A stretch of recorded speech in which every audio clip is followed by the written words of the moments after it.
à l'occasion de l'organisation de la Journée des personnes du troisième âge des églises Vase d'honneur que le pasteur Hortense Karambiri a été l'oratrice invitée d'honneur. Après une matinée où elle est intervenue en compagnie de son époux, le docteur Mamadou Philippe Karambiri, elle est revenue en début d'après-midi pour entretenir l'auditoire autour du thème « Vieillesse verdoyante, œuvrons ». Elle nous a rappelé que Dieu veut réveiller des portions de personnes qui jusque-là ne jouissaient pas du maximum de leur potentiel. Le Seigneur, en effet, n'est pas impressionné par l'âge. Il dit dans le livre de Daniel qu'il est l'ancien des jours. Nous sommes donc sur terre, ses pieds et ses mains. Le Seigneur nous a donc dit que nous devions investir nos dons et talents à son service. En tant que personne du troisième âge, tout ce qui a été capitalisé comme habileté pendant toutes ces années doit être mis à son service dans l'Église. Le terme verdoyant employé lors de cette exhortation veut dire fleurir, s'épanouir et porter beaucoup de fruits à partir de la sève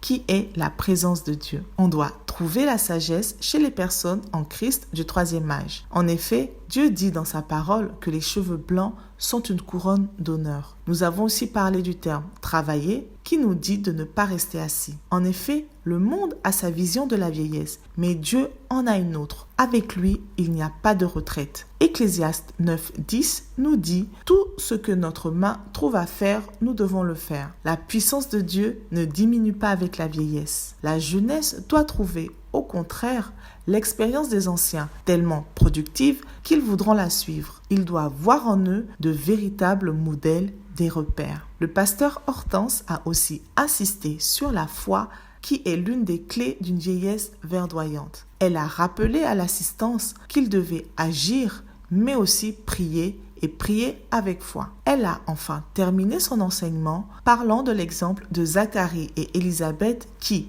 très âgés et sans enfants, n'ont laissé aucune situation les empêcher d'être à la tâche pour Dieu, et cela sans murmure. Tu as une grande destinée. Tu es assis aujourd'hui. Peut-être tu crois que certaines choses sont finies. Non, le Seigneur te dit ce n'est pas fini.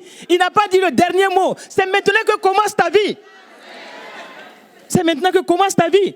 Ce programme a été organisé pour te dire que c'est maintenant que tu dois te lever. Ce programme a été organisé pour te dire que c'est maintenant que ton potentiel doit s'ouvrir. Regardez Abraham et Sarah. Regardez leur âge. 75 ans, 65 ans.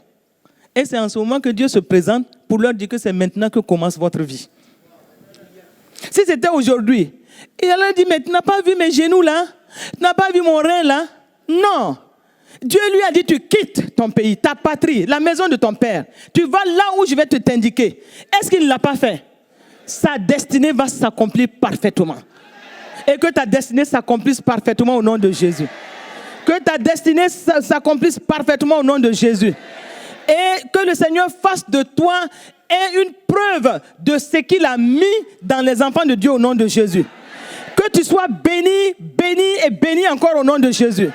Elle a aussi parlé de la prophétesse Anne qui, âgée de 84 ans, était productive dans la prière et le jeûne. Elle était remplie de sève. Enfin, nous avons compris que les fruits de l'esprit ne doivent pas nous manquer, que nous devons demeurer à tout âge des vaillants héros du Seigneur. S'en est suivi des paroles de bénédiction, de prière pour l'assemblée.